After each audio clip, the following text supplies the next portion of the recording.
Good morning, students. So, once again, I welcome you to my video lectures on signals and systems. And yesterday, I completed problems on graphical convolution integral. And today, I am taking up the next topic. Now, I want to remind you, five or six classes back, I took this example, system example, either a discrete system or a continuous time system. See, xn is input and yn is output. So, how to relate yn with xn?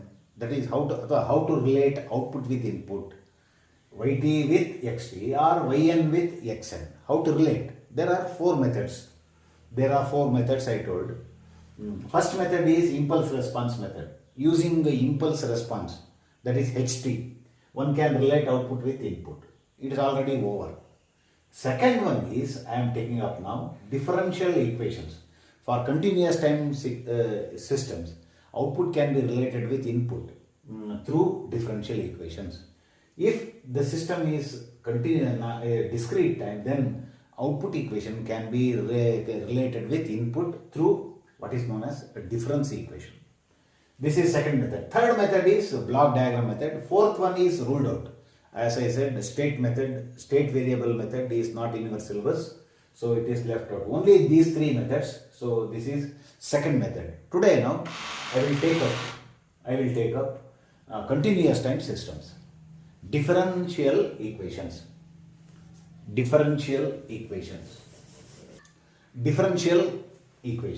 So one can relate output with input through what are known as differential equations. From the point of examination, so you can easily score marks on this differential equations because it will be a sort of repetition for you.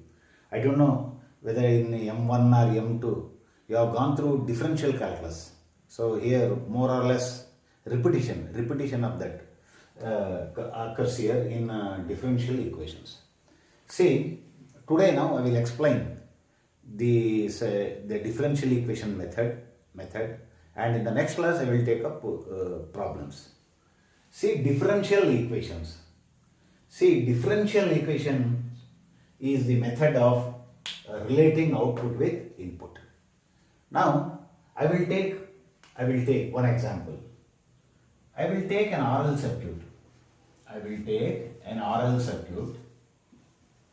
And this RL circuit is connected through a switch to a input.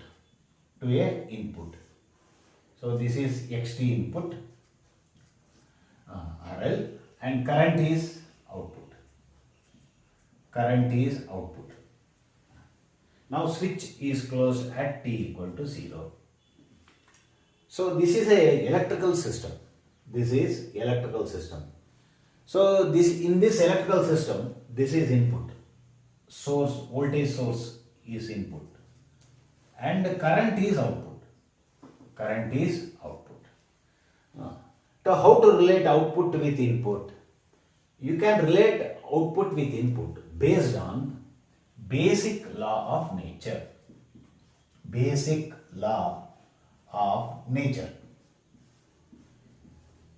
is electrical system. In electrical system, we have basic laws of nature in the form of Kirchhoff's current law and Kirchhoff's voltage law. If the system is mechanical, we have Newton's law. If it is a pneumatic system, it will have some other law. If it is a thermodynamic system, it will be some other law. So any physical system you take, it will have basic law of nature. Based on basic law of nature, one can relate output with input in the form of what is known as differential equation. Now the switch closes. So as the switch closes, one can write the differential equation as one can write the KVL, Kirchhoff's voltage law equation as L di by dt plus IR is equal to xt. L di by dt. L di by dt is voltage drop across the inductor. IR is voltage drop across the resistor. The summation of voltage drops equal to input voltage. So this is differential equation.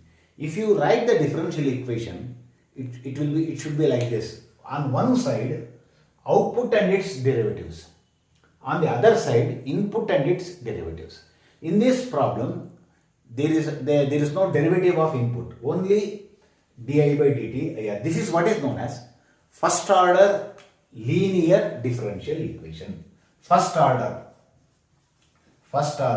linear differential equation. First order di by dt. If it is d square I by dt square, it is second order linear differential equation.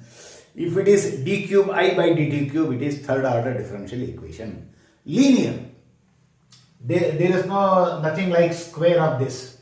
Okay. So di by dt, d square I by dt, it will be of this form. So then it is what is known as linear differential equation. Now for this first order linear differential equation has related output with input, and this is like a puzzle. So just writing the differential equation, it doesn't serve any purpose. We have to crack the nut. So we have to solve this differential equation. Once you solve the differential equation, then because here there is a derivative of the input, derivative of the output. So if you solve this differential equation, then only one can relate output with input through system constants R, L. So how to solve is the question. How to solve differential equation. So already you have come across in a differential calculus the solution of differential equation. Now I will explain. Any differential equation like this will have a solution which will be of two parts. What is known as natural response or natural output, and second one forced response.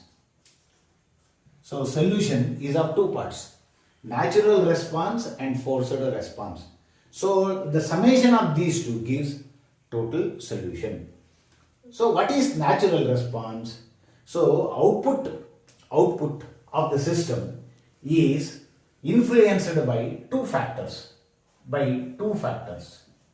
Two factors going to influence the output. These two factors are, number one, initial conditions,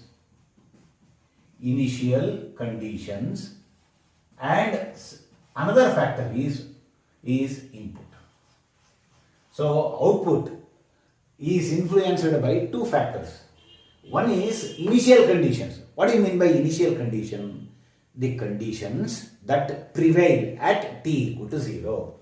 For example, in this circuit, at the time of closing the switch, what is the initial condition? The initial condition may be current through the inductor. So at the time of closing the switch, whether there was any current through the inductor or not is an initial condition. For example, if you have a capacitor here in place of inductor, whether there is some initial voltage on capacitor or not, another question. So that is what is known as initial conditions. So initial conditions will have influence on the output. So initial condition is one factor. Another factor is another input. For example, input may be a sinusoidal input, it may be exponential input, or it may be a square wave input. So depending on the type of input, output also changes. Therefore, output is also influenced by the nature of the input. So these two are the factors that govern the output. So in the solution also, so we have to take, if you take initial conditions into consideration only then the output is the response is what is called as natural response. So solution, a part of the solution due to initial conditions is what is known as natural response, that is y of n. And suppressing the initial conditions. So at the time of finding the natural response, you should not consider the input. So we have to suppress the input. Now forced response. Forced response means output due to input. So only the input decides the output. So that is another factor. So that response is what is called as forced response. Then on adding natural response and total response and forced response, you will get what is called as total solution. That is called as total solution. So in the total solution, you can relate output with input. So here, so this is what is known as solving differential equation. In the next class, when I take up problems, I will explain how many types of problems we are going to come across, and I will explain the procedure. I will quickly go through the differential calculus. So in this class, I explained that output is influenced by two factors: initial conditions and input. And if you consider only initial conditions and making input 0, then the solution is what is called as natural response. And if initial conditions are suppressed and only input is considered, then the output, the response is what is called as forced response. And the summation of these two will give you total response. Thank you.